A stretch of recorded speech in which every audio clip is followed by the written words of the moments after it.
The man they dragged up from the reeving boats had one eye left and 3 days to live, and he spent the last of both telling me the thing that unmade 10 years of my life. It wasn't the woman, he said. His voice came out of him like water out of cracked stone. The banner girl, Elspeth, it was never her that opened the water gate. I did not move. A king learns young to hold still while his whole chest falls in.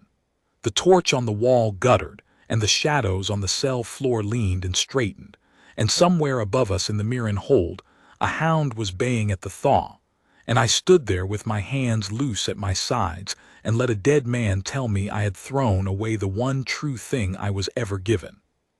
Say it again, I told him. He wet his lips. Blood came with the water now. Corben, he said, Corben of the Ninth.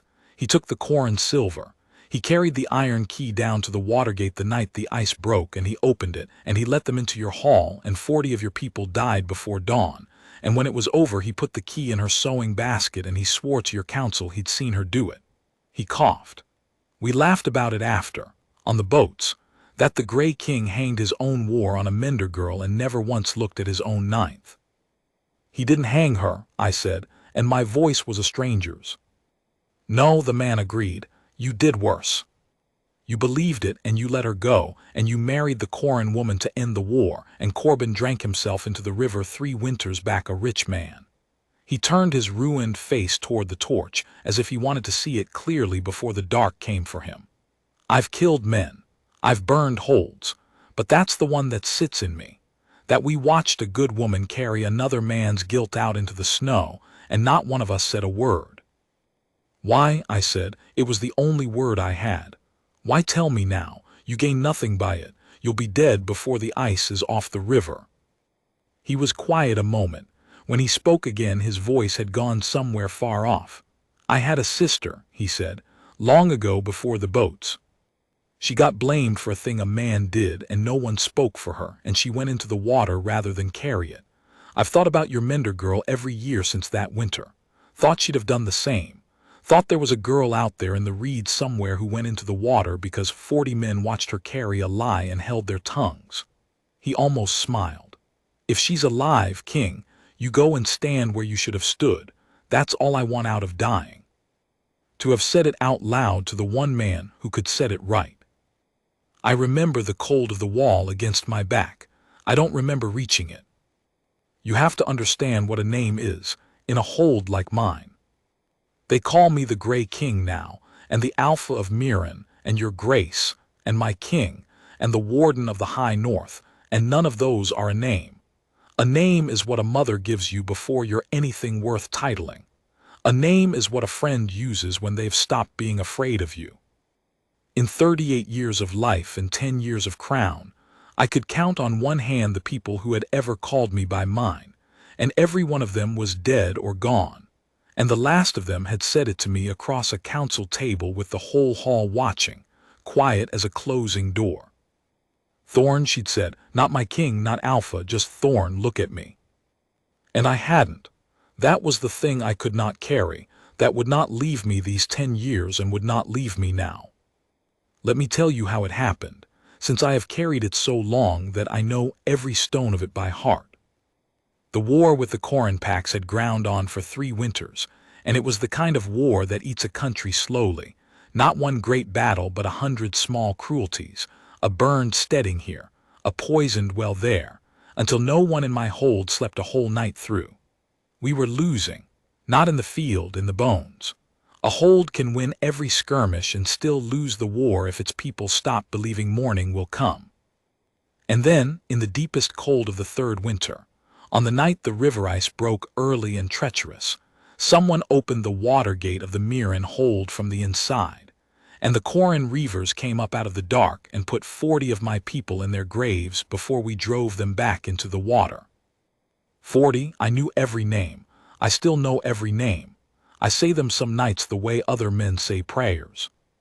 And in the gray wreck of the morning after, with the smoke still standing over the hold and the widows keening on the stairs, my war council found the iron key of the Watergate in the sewing basket of a banner mender named Elspeth, and one of my own captains, Corben of the Ninth, a decorated man, A man I'd have trusted with my back stood up in the hall and swore before them all that he had seen her carry it down to the water in the dark. I want to tell you I did not believe it. I want to tell you I stood for her. But the truth is that a king with 40 fresh graves and a hold that has stopped believing in mourning is a dangerous, frightened animal, and the council smelled the blood and wanted a throat, and the key was in her basket, and here was a decorated captain swearing to it. And I was tired, God, I was so tired, and grief and fear are the two worst counselors a man ever listens to, and I listened to both. They brought her into the hall. 100 torches, 100 faces gone hard with hate, the mothers of the dead, the brothers, the whole grieving hold turned on one woman in a mender's gray cloak. My cloak. I had given her that cloak myself, the winter before, with the wolf thread worked into the hem that marked her as mine, because the bond had chosen her. The fated mate bond that comes on a wolf king once in a life if it comes at all, that had come on me across a war camp fire 2 years before when a banner mender looked up from her needle and said my name plain, and something behind my ribs had said, "There she is, there she is, that's the one," clear as a bell in an empty church. She stood in the middle of that hall of hate, and she did not beg. That's the part that ruined me slowly over years, like water finding a crack. A guilty woman would have begged. A frightened woman would have wept. Elspeth stood in the middle of my hall with the whole pack's hate turned on her like 100 torches, and she looked at me for a long moment with something in her face that I have never been able to name. Not anger, not even grief, but a kind of terrible patience, as if she were waiting for me to become the man she'd thought I was, right up until the moment she understood I wasn't going to. "Thorn," she said, just my name plain across that whole roaring hall, the way she'd said it across the war camp fire the night the bond struck me. "Look at me." And I looked at the key in her basket instead. I do not think I will ever forgive myself the particular smallness of that. Not the accusation. I could almost forgive a frightened king the accusation. But she asked me to look at her, to use the one thing the bond had given me, the certainty that would have told me in an instant that she was no traitor, and I would not lift my eyes to her face because I already knew what her face would tell me and I could not afford to know it. So I looked at the key, and the council took my silence for judgment as I meant them to, and the hall began to howl for her blood. I did not let them have her blood. That is the one mercy I can claim out of that whole black day, and it is a thin one. I said she would not hang. She would be cast out, stripped of the mark of the hold, exiled north past the snow line, and if she was found within my borders after the thaw, her life was forfeit. I told myself it was mercy. It was cowardice wearing mercy's coat. I could not kill her and I could not clear her, so I split the difference and called it a king's judgment. And the hall accepted it because a grieving hold will accept anything that lets it feel the wound has been answered. She heard the sentence out. She did not argue it. And then she reached up and unclasped the gray cloak I'd given her, the mender's cloak, the wolf thread at the hem, and she folded it in front of that whole silent hall, folded it as neat and careful as if she were putting away a thing she loved, and she laid it over the back of a chair. And she looked at me one last time, and there was no plea left in her face at all now, only that terrible patience gone cold and final, and she turned and walked out of my hall and into the last snow of that winter, and she did not look back, and I did not stop her, and I did not go after her, and I let the woman the bond had chosen for me walk out into the dark on another man's lie, because I was too afraid and too tired and too proud to lift my eyes to her face. The war ended a month later. I married Lady Surith of the Corran Pax to seal the peace, because that is what the ending of that kind of war costs, and it bought the North 10 years of quiet, and I do not regret the peace. I made a good and honest marriage to Surith. She was a decent woman, wry and clear-eyed, who knew as well as I did that we were two people closing a war and not two people in love, and we were kind to each other all her days, and I honored her truly. And when the fever took her 3 winters past, I grieved her as she deserved to be grieved. But the bond never woke. Not once. Not for Surith, not for any of the women my council paraded before me after Surith died, saying the hold needed an heir. 10 years, and the thing behind my rib stayed silent as a stopped clock, and I told myself it had died the night I sent Elspeth into the snow, that a betrayed bond simply dies, and I built my whole gray piece on that lie, because the alternative was a thing I could not hold. The bond does not lie. That was what I could not carry all those years, because if Elspeth had betrayed me, if the mate the bond had chosen had truly opened my gate to my enemies, then the bond was a liar and everything I was rested on sand. But if she hadn't, I stood in that cell with a dying Reaver's confession in my ears, and I understood finally, all the way down, that the bond had never lied. I had lied to myself for 10 years because the truth was a knife I couldn't hold, and now a one-eyed murderer had put it in my hand anyway, and it was too late, 10 years too late, and the cold that had lived in my chest since that winter turned over once, slow, like an animal waking. "Where did she go?" I said. But the Reaver had already closed his one eye, and by the time the thaw was truly on the river he was in the ground, and he took the small mercy of an answer with him. But I did not need him to tell me. That was the last and worst of it. I had known for years where she was. A hold's news travels the rivers whether the king wants it or not, and once a year or so, some trader or some tinker would let something fall in my hearing. The mender woman down on the Vel, the one who keeps the fairy lamp at Lark's Ferry, the one the river folk go to when the fever comes, and I would let it fall right through me and pretend I hadn't heard, because a man cannot both keep his lie and know exactly which bend of which river his lie is standing on. She had lived. She had gone south past the snow line as I'd sentenced her, and further, out of the cold country entirely, down into the reed lands, and she had made some kind of life there, and I had known it. And I had done nothing, because to go and find her would have been to admit what going to find her would prove. Lark's Ferry, on the Vel, 6 days hard riding south and down, out of the slate country and into the reed country, where the north's cold breaks up into a wide, slow, green waterland I had only ever seen once, as a boy, before the war, before any of it. I did not send riders, I went myself. I told my council I rode to inspect the southern watch holds, and I let them think what they liked, and I took 2 men I trusted, Aldrich and old Ferrick, who had both been at the Watergate that night and had both, I would learn on the road, spent 10 years quietly certain the Mender girl was no traitor and quietly ashamed they'd said nothing, and I took the gray cloak, folded in my saddlebag. The same cloak. The Mender's cloak with the wolf thread hem, that she'd laid over a chair and left behind, that I had kept for 10 years in a chest I never opened, because I could neither burn it nor bear to look at it.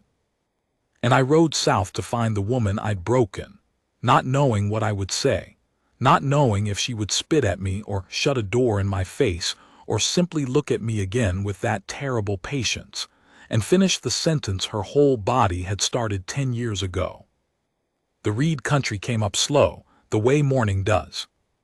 The hard gray stone of my north softened first into low green hills, and I felt the change in the horses before I felt it in myself. They went easier, heads down, cropping at grass they'd not seen the like of in the snow country.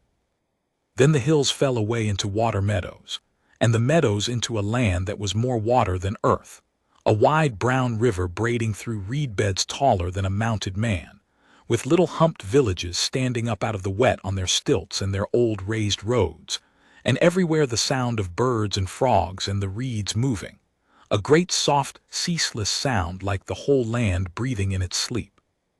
I had forgotten the world could be gentle. I had spent 10 years in a country made of edges, of slate and snow, and the iron weight of a crown, and the hard clenched faces of a council that governed by fear. And I rode down out of all that into a country made of soft, slow curves, and something in me that had been clenched for a decade did not unclench exactly, but noticed for the first time that it could. On the 4th night we camped on a raised road with the reeds hissing on both sides and the frogs going like 1,000 small bells, and old Ferrick, poking the fire, said without looking at me, "She could do worse than a country like this if she landed here. Softer than where we sent her." And I did not answer him, because there was nothing to say to it that was not a confession, but I lay awake a long time listening to the frogs and thinking that yes, she could have done worse, and that it was no thanks to me she hadn't. We came to Lark's Ferry at dusk on the 6th day.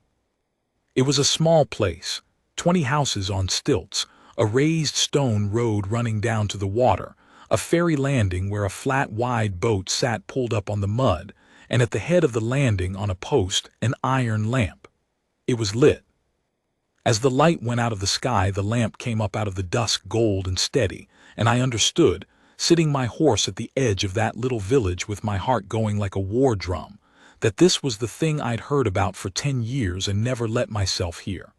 The ferry lamp of Lark's Ferry, kept lit every night so no traveler on the dark water would miss the landing and drown, kept by the mender woman, kept by her.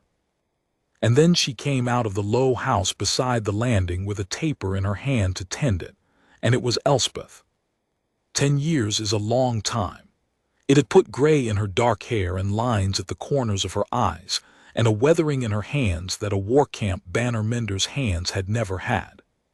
But it was her, the same steady way of standing, the same square set of the shoulders, the same quiet that came off her like warmth off a banked fire.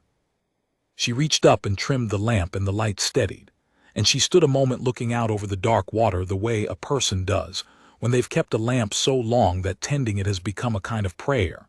And I sat there in the reeds 40 feet away, and could not make myself move or speak, because for 10 years I had made myself 1,000 versions of this moment, and not one of them had prepared me for the plain, unbearable fact of her, alive, tending a light for strangers on a dark river.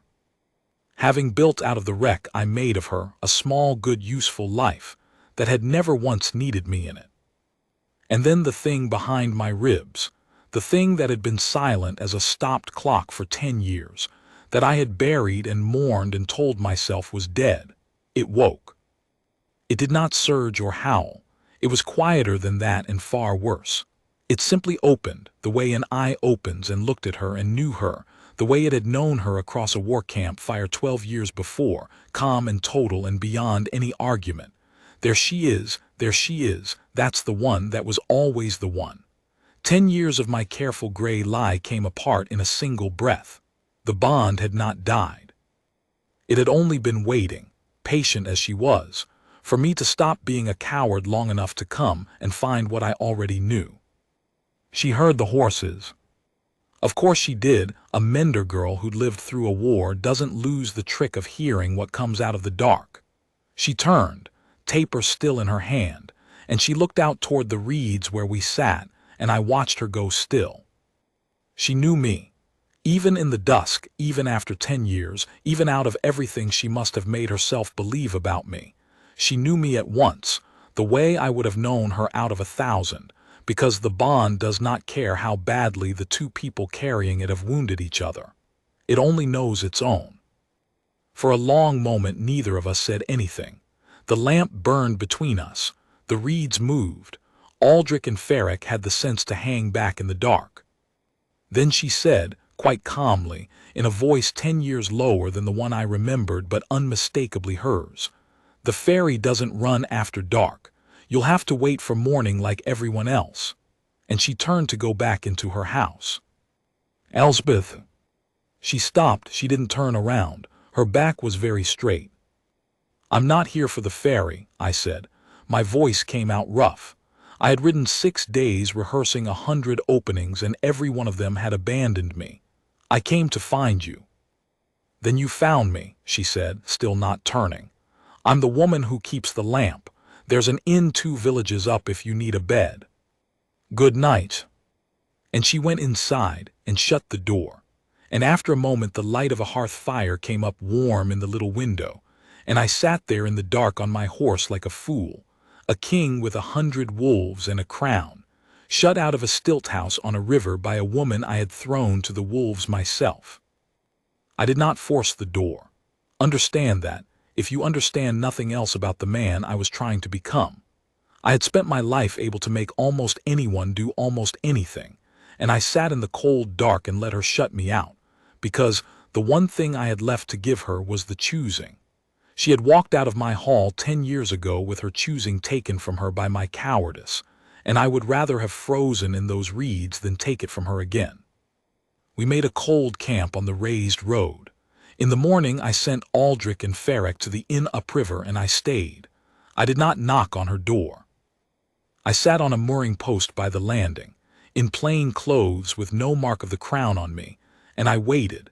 And when the first traveler came down to the water, an old woman with a basket of eels, I helped her aboard the ferry.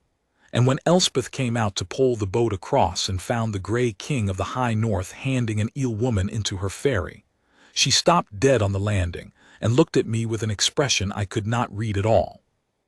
"Get off my landing," she said quietly, so the eel woman wouldn't hear.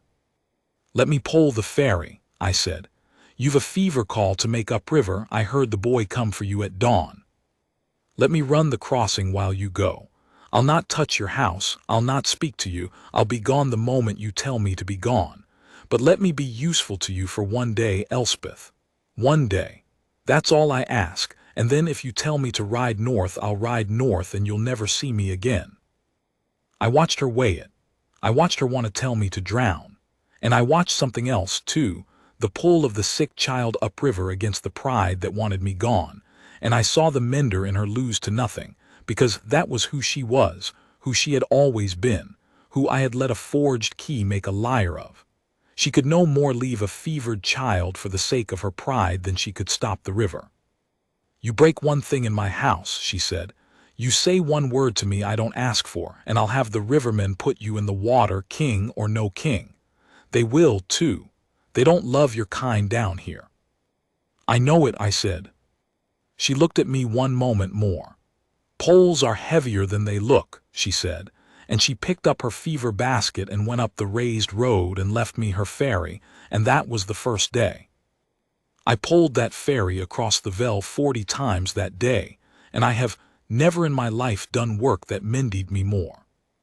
The reed folk came down with their baskets and their beasts and their bundles, and I carried them across, and they thought I was a hired Northman down on his luck, and they talked to me the way people talk to a stranger who's only muscle freely about everything, and everything they talked about was her.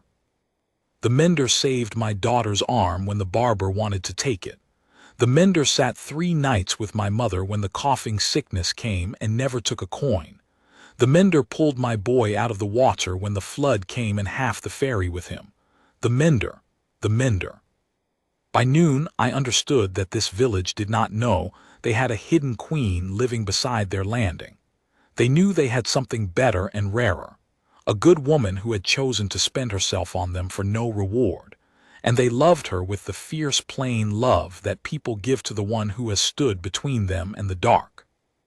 And every time one of them said it, I felt the 10 years I'd stolen from us both like a hand closing on my throat, because that love should have filled my hall. That was the Luna my hold never had. That was the queen I'd handed a forged key and turned out into the snow. My North had governed for 10 years by fear, because its king had cast out the one person who might have taught it to govern by anything else. And the proof of what it had cost was standing in every grateful face that leaned over that ferry rail to tell a hired Northman about the mender who'd saved their child.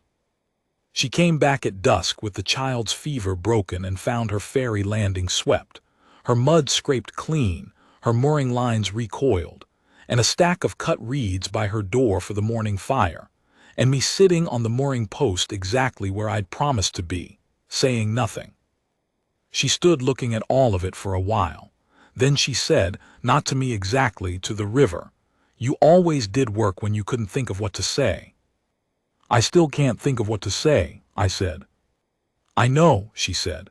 "That's the only reason you're still standing on my landing."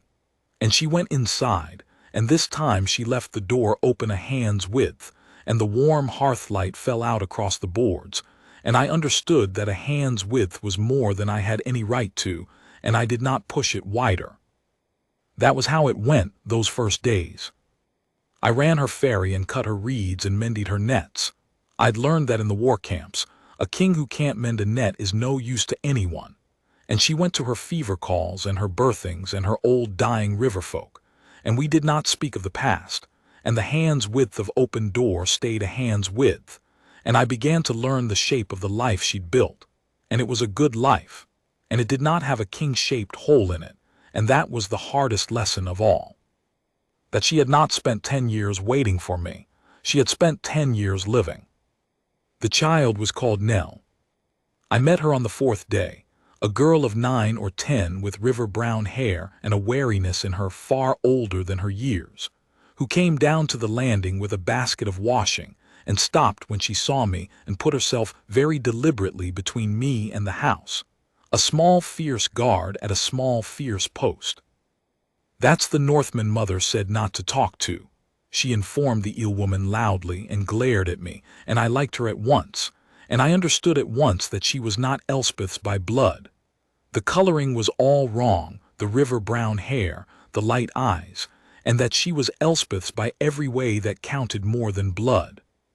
She did not talk to me for 3 days on her mother's instruction, but she watched me the whole while, the way a small wolf watches a stranger at the edge of the den, and I let her watch, and I did not try to win her, because I had learned by then that nothing in that house was won by trying. On the 4th day of her watching, she planted herself in front of me where I sat mending a net and said, accusingly, "You do that wrong. Mother goes over and under and back.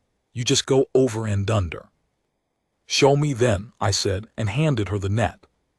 She looked at it and looked at me, and I saw her weigh whether helping the forbidden Northman counted as talking to him, and decide, with a child's exquisite lawyering, that showing was not talking. She sat down a careful arm's length away and showed me the over and under and back, her small weathered hands quick and sure at it, a mender's hands already, her mother's craft already in them, and I mended the rest of the net her mother's way while she supervised with the ruthless attention of the very young, and neither of us said another word, and it was, I think, the first thing I did in that whole village that was not undone by nightfall. It was the eel woman, over the ferry rail, who gave me the last piece, not knowing she gave me anything.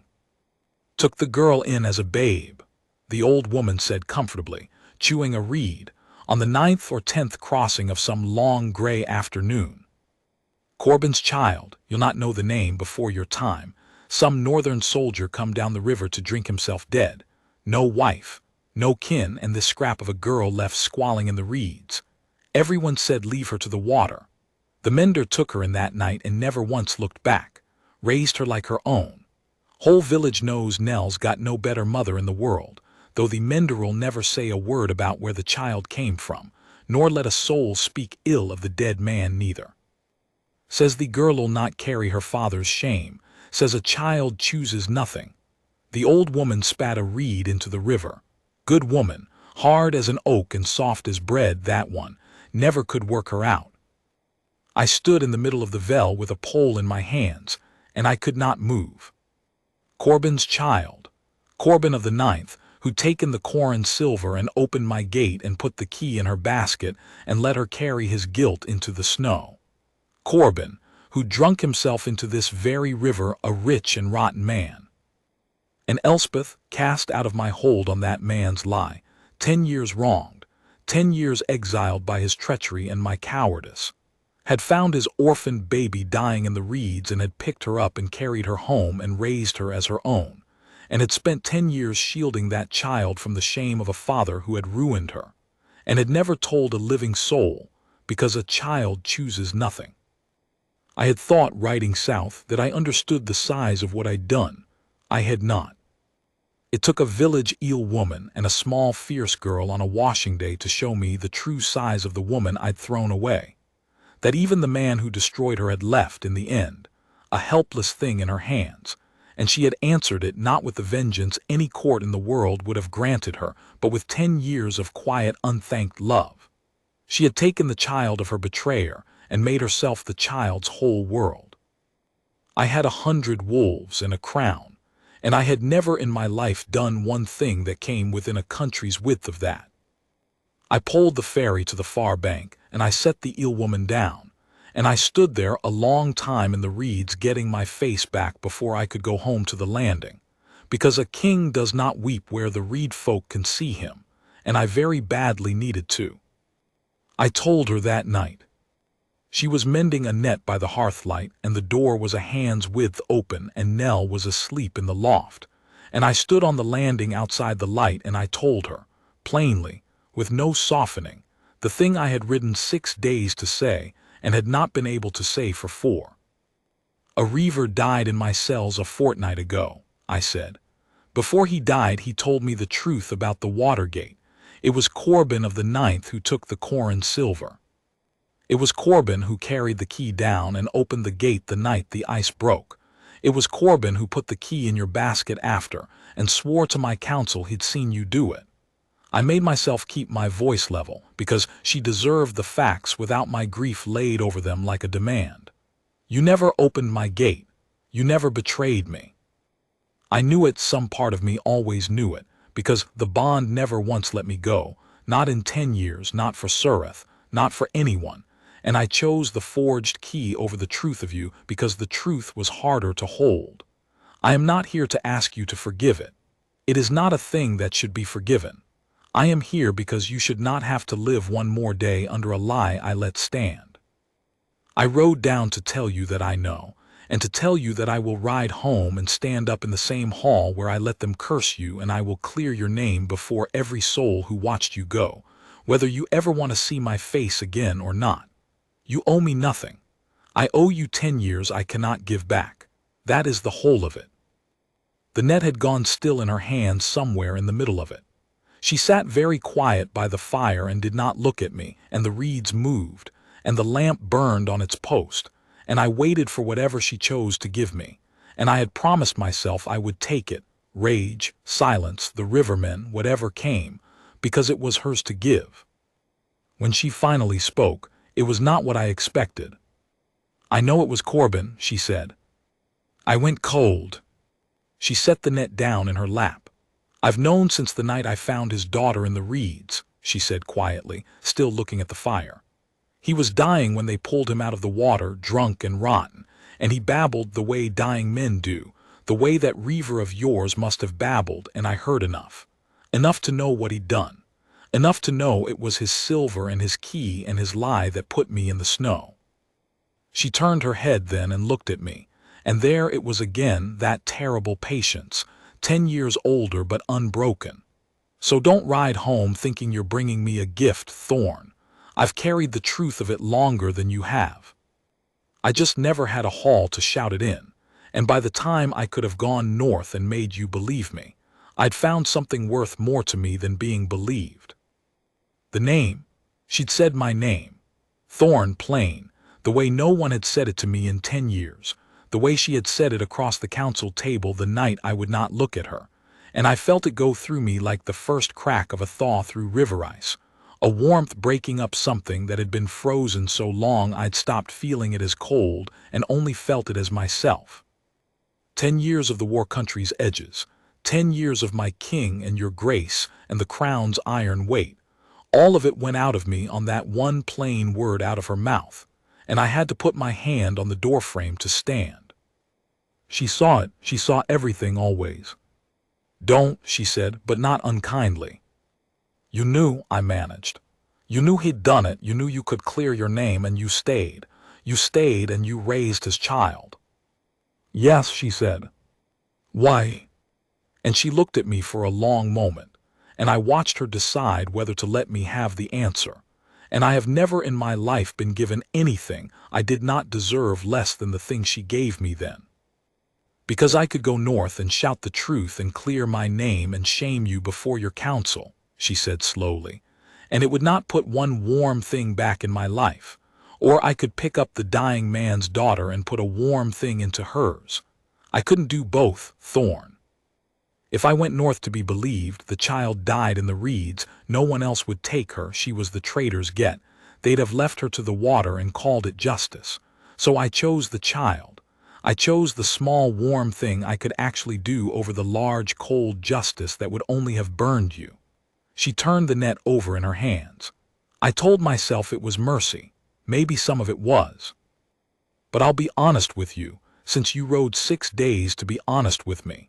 Some of it was that I did not want to see your face again, and clearing my name meant seeing it. And I would rather have been thought a traitor by the whole North for the rest of my life than stand in front of you one more time and watch you not look at me. So I stayed down here and kept a lamp and raised a good girl, and I made a life you had no part in, and it was enough. It was more than enough. Her voice did not break. That was the thing about Elspeth. Her voice never broke. And now you're standing on my landing with your honest face on, 10 years too late, and you want to give me back a name I stopped needing, and I don't know whether to thank you or push you in the river. Push me in the river, I said. I'll deserve it and I'll swim. And God help me, she laughed. It came out of her before she could stop it, short and surprised and rusty. The laugh of a woman who has not had much cause to laugh and has forgotten she can. And it was the most beautiful sound I had heard in 10 years. And she caught herself doing it and stopped, and looked almost angry that I'd got it out of her. "Good night, Thorn," she said, and got up and came to the door and did not shut it in my face. She stood in it, a hand's width from me, close enough that after 10 years I could smell the river reed and the wood smoke and the plain clean warmth of her. And the bond I had spent a decade telling myself was a liar, sang so loud in that half-open doorway that I think she must have heard it too, because she went still, and something flickered across her face that was not patience and was not anger and was, for one unguarded instant, the girl who had once called me by my name across a war camp fire and meant it as a promise. Then she stepped back and closed the door, gently, this time, not a slam, a soft closing, and left me on the landing with the lamp burning and my whole chest full of thaw water. And I stood there most of the night and did not mind the cold at all. I stayed 3 weeks. I will not pretend it was quick or easy, or that she fell back into my arms because I'd said the honest words. Elspeth was not a woman who fell back into anything. She had built a life out of the wreck I'd made of her, plank by plank over 10 hard years, and I had to earn my way into it the same way, plank by plank, day by day, ferry crossing by fever call, cut reed by mended net. I did not court her the way a king courts. I could not have brought her jewels, she'd have thrown them in the river. What I brought her was steadiness. I ran her ferry every day so she could rest her river-worn hands, and I learned the crossing so well I could have poled it blind, where the current ran strong at the bend, where the sunk log lay that would catch a careless pole, which of the reed folk needed help down the bank, and which would be insulted by the offer. I learned the village. I learned that the old netmaker's cough was getting worse, and that Elspeth went to him every second evening, though there was nothing left to do but sit with him. I learned that the ferry fee she charged was less than half what the rivermen 2 villages up charged, and that she waived it entirely for anyone who looked hungry, and that this was why she was not rich and would never be rich and did not care. I learned that she rose before light every morning and went down and tended the lamp and stood a moment looking out at the water, and that this was the closest thing she had to prayer, and that she had done it every single dawn for 10 years so that no stranger on the dark river would drown for want of a light, and I understood, watching her from the dark one morning, that she had been being a Luna for 10 years to a village that never knew to call her one, and that the only thing my crown could offer her was a larger version of a thing she was already, better than I was, doing without it. The fever came up the river in the 2nd week, a bad low-country fever that took the old and the very young, and I saw her work then, and it changed me. She did not sleep for 3 days. She went house to house on the raised roads and out to the far stilt steadings in a flatboat I poled for her, and she sat with the sick and cooled them and dosed them from the stores of dried things in her rafters, and she lost 2, an old man and a baby not yet a season old, and I watched her sit with the mother of that baby the whole of a night, not saying much, just being a warm, solid presence in the room, so the woman would not be alone in the worst hour of her life. And I thought of the 40 graves in my hold, and how I had never once, in 10 years, sat with a single one of the widows through the worst hour, because a king governs from a height and does not come down into the rooms where the grief actually lives. Elspeth lived in those rooms. That was her whole kingship, the one nobody had crowned. She went down into the rooms where the grief lived and she sat in them, and the Reed folk loved her for it, the way my hold had never once loved me, and could not, because I had never given them the chance. On the last night of the fever, when it broke and passed on down the river, she came back to the landing gray-faced and hollow-eyed and sat down on the mooring post beside me without a word, and after a while, without seeming to decide to, she let her head rest against my shoulder, just for a moment, the weight of 3 sleepless days coming down all at once, and then she caught herself and sat up straight again and said, "Don't read anything into that." I'd have leaned on the post, but she'd leaned on me and not the post, and we both knew it, and I said nothing, and I have kept the memory of that small, tired weight against my shoulder in a safer place in me than I keep the memory of my own coronation. The old netmaker died in the 3rd week. She'd known it was coming, and she was with him when it came, and when it was done she came out onto his little stilt porch where I was waiting with the flatboat, and she said, quite steady, "He's gone. He's got no kin left, outlived them all. Someone has to dig the grave." And I said, "I'll dig it." And she looked at me a moment and did not say, "You're a king. Kings don't dig graves," because by then she knew I would only have said, "Not tonight, I'm not," and instead she just nodded and fetched the spade. I dug the old netmaker's grave on the low rise behind the village where the Reed folk laid their dead, in the soft, wet reed country earth by lamplight, while Elspeth washed and wrapped the old man inside, and it took most of the night. And when it was done and we'd laid him in and I'd filled it back over him, she stood at the foot of it and said a few plain words, not a priest's words, just a neighbor's. He mended nets 40 years and never cheated a soul and taught half this village the over and under and back. And the river's poorer without him. And I stood beside her with the spade in my hands and my back aching and my hands blistered, and I had not felt so much like a man, and so little like a king, in 10 years, and it was the best I had felt in all that time. Walking back down the rise in the gray before dawn, she said, out of nowhere, not looking at me, "You've changed." "You said." "I mean it as a harder thing than I said it before." She stopped on the path. The village lay below us, dark, the fairy lamp, the one gold point in it, burning where she'd left it. 10 years ago you'd have sent a man to dig that grave. You'd have sent gold for the widow and stayed in your hall and thought you'd been generous. The thorn I knew, the one who wouldn't look at me, he governed from up high where nothing could touch him, because up high was safe, and down in the rooms where the grief is, that was where a man could be hurt. She looked at me. "You dug the grave. You sat through the fever nights. You've been down in the rooms 3 weeks now, and you haven't once climbed back up to the safe height. I don't know when you learned that, but I see it, and I'll not pretend I don't." "You taught it me," I said. "These 3 weeks, and the 10 years before from a distance, though I was too much a coward to come and be taught properly.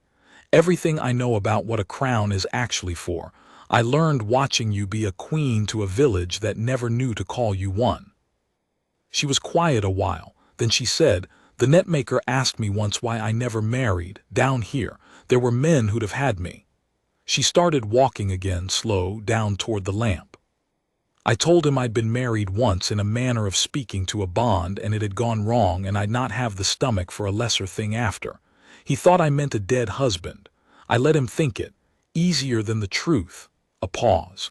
"The truth is the bond never went quiet for me either, Thorn. 10 years. I told myself it had, the way you told yourself. It hadn't.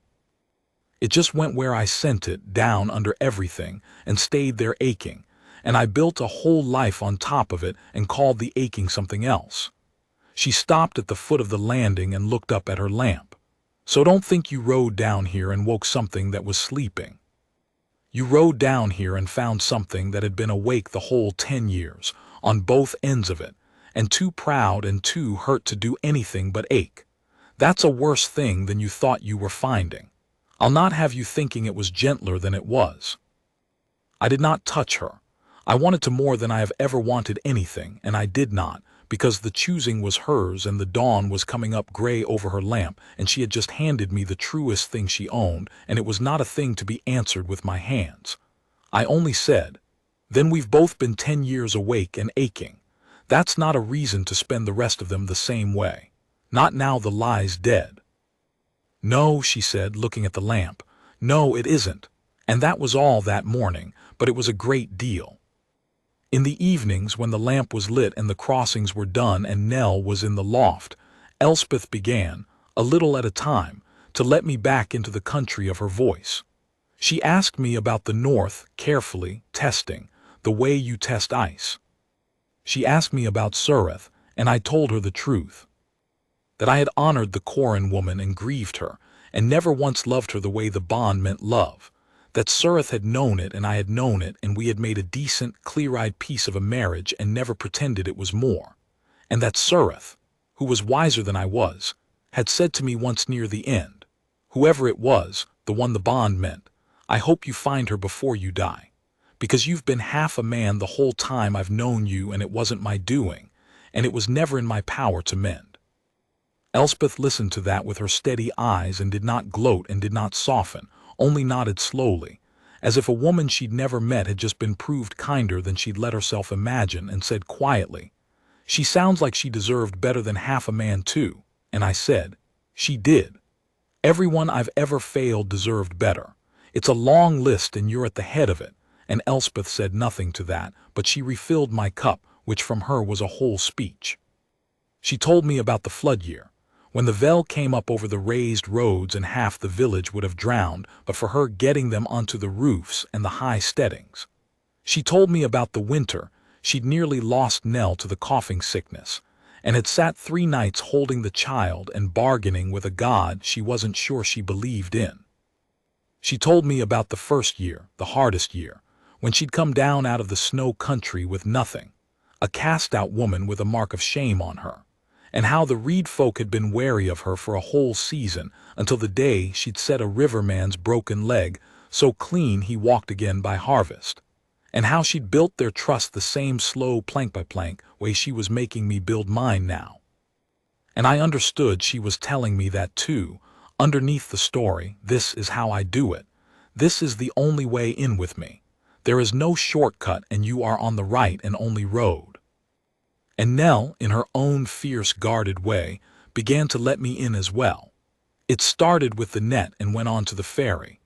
One morning she wordlessly handed me the second pole to help her push the boat off the mud, and worked the crossing beside me the whole way over, and that was worth more to me than the day they'd put the crown on my head. She began to ask me questions, the ruthless, direct questions of a clever child. Was it true there were wolves in the north as big as ponies? No, but big enough. Had I ever killed anyone? Yes, in the war. And I did not lie to her about it or dress it up, because Elspeth had raised her on true things and hated pretty ones, and I'd not undo that. Was the Northman really a king? I looked at her mother, and her mother looked back at me and gave the smallest nod, so I said yes. And if I was a king, why was I poling a fairy in the reeds? Because I told her. A man had done a great wrong to someone a long time ago and had come to try and set it right, and setting a thing right sometimes means poling a fairy. She thought about that a long while. Then she said, "Is it mother? The someone?" And I said, "Yes." And she looked at me with her mother's own terrible clear-eyed patience in her small face and said, "Then you'd better do it properly," and went back to her pole. And I understood I had been weighed by both of them now, the woman and the child, and that the child's verdict, though she'd not have known to say so, was the same as the woman's, properly or not at all. But I could not stay a ferryman on the Vel, and we both knew it. There was a hold in the north with my name on it and 40 graves in it that still bore a lie, and there was a council that had cursed an innocent woman on a forged key, and I had promised myself, that I would set that right whether it won me anything or not. On the last night of the 3rd week, I told her I had to ride north. "I know," she said. We were sitting on the landing with the lamp burning the way we sat most nights now, close but not touching, the river black and slow in front of us. "You have to clear it, Not for me, I told you I stopped needing it, for the 40, for the ones who died thinking a friend had opened the gate. They deserve to know it was Corbin, and your counsel deserves to be made to look at what their fear did. She was quiet a moment. And there's the girl, Nell. She'll want to know, someday, whose child she is. I've kept it from her to spare her the shame, but a lie kept to spare someone is still a lie, and I've reason to know how those end. Better the whole thing come into the light, his guilt, my innocence, all of it, so that when she's grown and asks, I can tell her the true story and none of it has to be a secret that could someday be used against her. Clear it in the north, and you clear it for her too. I'll clear all of it, I said. His name off the roll of the honored, yours off the roll of the damned, and nothing about the girl but that a good woman raised her, which is the only part of the whole story that anyone should be proud of. She looked at me a long moment in the lamplight. You've changed, Thorn, she said again, softer this time. 10 years ago you'd have believed the forged key again if it was easier. You rode 6 days to stand in front of a woman you'd wronged and give her a hard truth with nothing in it for you. That's not the boy who wouldn't look at me. I don't know when you became this, but I see it. You made it, I said, whatever it is. The 10 years you spent making a good thing out of what I broke, I spent them too, being ashamed of what I'd done. And shame is a poor teacher, but it's a teacher. And these 3 weeks watching you have taught me more than the shame did in 10 years. I'm not the boy who wouldn't look at you. I'm a man who has done nothing since he got here but look at you, and I don't intend to stop. I turned to face her. So I'll ask you the thing I've had no right to ask, and you may say no, and I'll ride north and clear your name anyway, and you'll never have to see me again. But I'm going to ask it, because 10 years ago I took your choosing from you, and I will not do it again. And a choice you're not offered isn't a choice at all. I took a breath. Come north with me, you and Nell. Not to be a queen, if you don't want the crown. I'll build you a lamp house on the northern water, and you can keep a ferry there till you're 90 if that's the life you want. And I'll come and pole it for you on the days the crown will let me. But come north where I can spend the rest of what I've got making up 1/10 of what I owe you. Or tell me no and I'll go, and the offer stands till the day I die and binds you not 1 hour longer than you want it to. It's yours, Elspeth. All of it's yours. It always was. I just wasn't man enough to hand it to you the first time. She didn't answer for a long time. The lamp burned. A night bird called out over the reeds, and away downriver a frog answered it, and the water went by black and slow, and endless the way it had gone by for the 10 years I wasn't there. And then she did the thing that told me, more than any word could have, that the door was all the way open and had been for days. She reached over in the dark and took my hand. That was all. She didn't say yes. She didn't say she forgave me. I don't think she ever fully did in words, and I never asked her to. Some 10 years don't get forgiven. They just get outlived, laid down slow like silt on a riverbed until one day you look and the wound has ground become the ground you're standing on. She took my hand, her river-worn fingers rough and warm against mine, and she held it, and we sat on her landing under the lamp she'd kept burning for a decade so no stranger would drown in the dark. And I felt the bond settle into place at last, quiet and sure and complete, the thing that had never once lied to me even when I'd called it a liar to save my own coward's peace. I'll think about the crown, she said finally. I'll not promise the crown. But I'll come north and I'll bring the girl, and we'll see what kind of king a man makes when he's finally learned to look at people. A pause.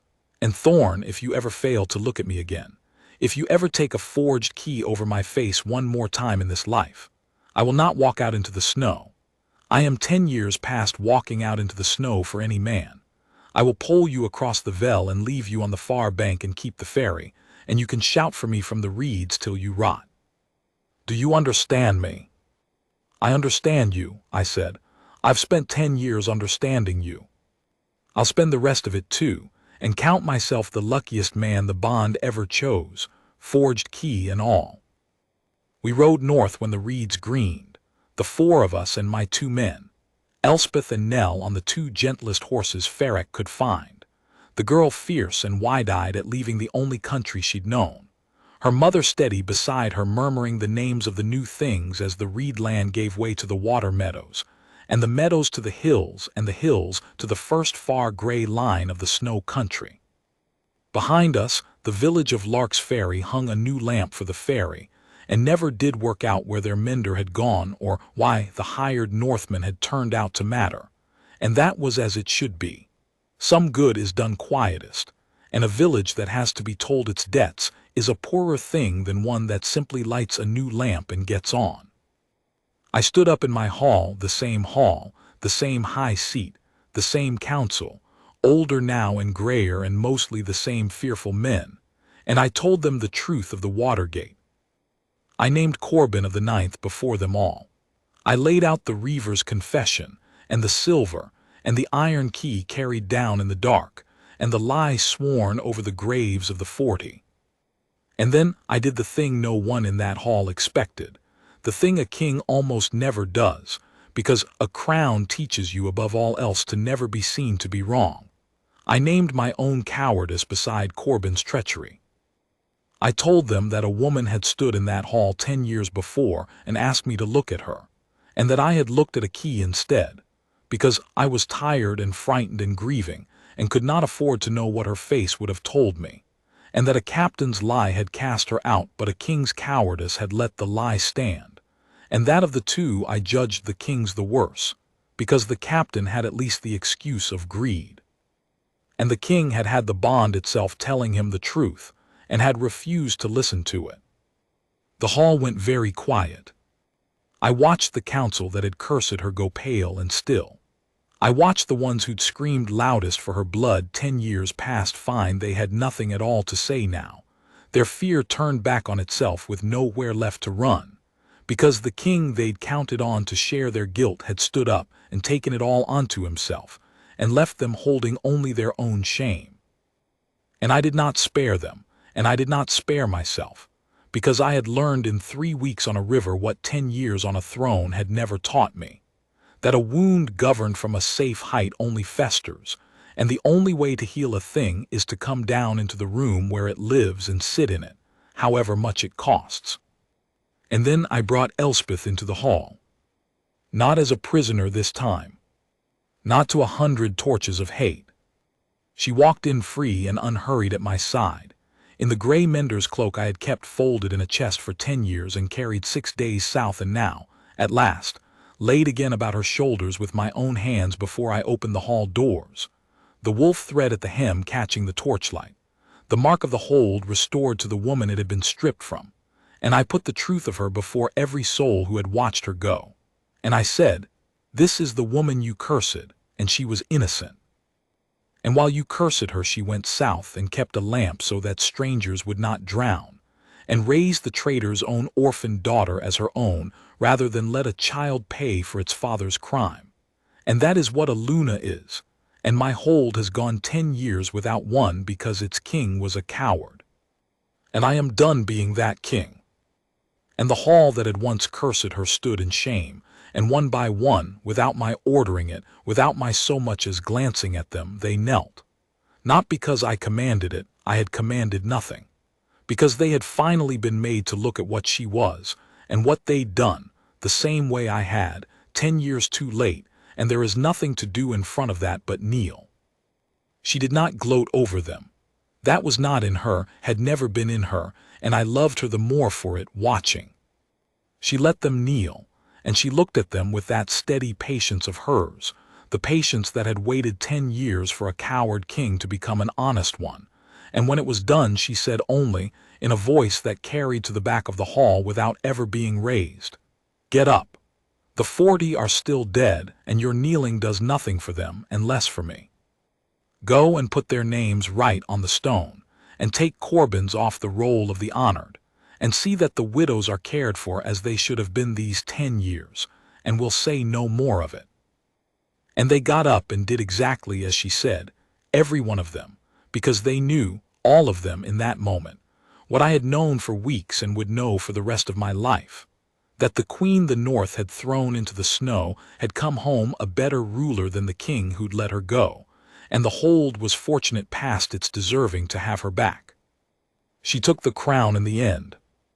Not for the crown's sake. She never once cared for it, wore it as lightly as she wore anything, would take it off the moment she was out of the hall and set it on a shelf like a hat. She took it because a woman who has spent her whole life stepping between the helpless and the dark does not turn down a whole hold full of people who need exactly that. And my North, God knows, needed it. She governed the way she'd kept the lamp, quietly, tirelessly, from down inside the rooms where the grief lived rather than from any safe height. And within a handful of years, the hold that had governed by fear for a decade began, slowly, plank by plank, to govern by something else, because its Luna went house to house in the fever years and sat with the widows and set the broken legs and waived the fees for the hungry, and a hold learns from what it is shown. I had brought the North peace, 10 years before, at the cost of the one thing that could have made the peace worth having.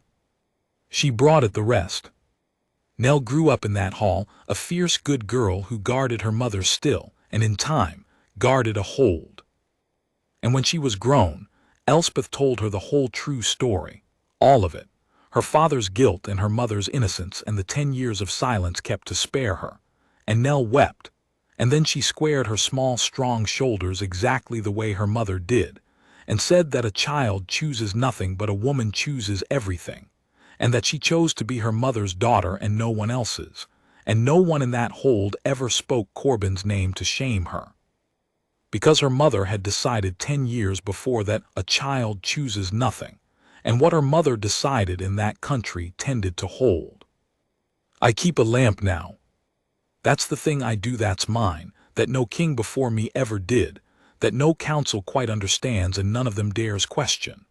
There's an iron lamp on a post at the northern water stair, at the edge of the cold gray lake below the hold, and every night, whatever the crown wants of me, whatever business waits, I go down and tend it myself, and I keep it burning so that no traveler on the dark water misses the landing and drowns. Elspeth taught me that. She never said it in words, she never said much in words, but I understood it the first night I stood in the reeds and watched her tend a light for strangers who would never thank her, that this is what the power is for. Not the crown, not the 100 wolves, not the high seat and the iron judgment. The lamp. The small warm thing you can actually do, put into the dark, night after night, for someone who will never know your name and never need to.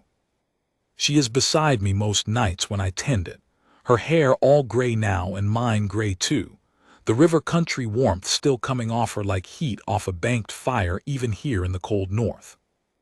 Nell brings her own children down some evenings to watch the lamp lit, and they squabble over who gets to hold the taper, and Elspeth settles it the way she settles everything, quietly and fairly and with no appeal, and the water goes by black and slow below us the way it went by on the Vel, the way it went by for the 10 years I wasn't there, the way it will go by long after we are neither of us here to light anything at all. And sometimes, when the lamp is lit and the water's black and slow, and there's no one to hear it but the two of us in the dark, she'll say my name, just my name plain, the way no one else in the world has ever dared say it to a king, the way she said it across a war camp fire when we were young and across a council table when I would not look at her, and across a river landing when the lie was finally dead. And every single time, after 10,000 nights, the cold goes out of me all over again. The whole long war country cold of the man I used to be, broken up and carried off down river on one warm word out of her mouth. Thorn, she says. And this time, every time, all the rest of the times there will ever be, I look at her.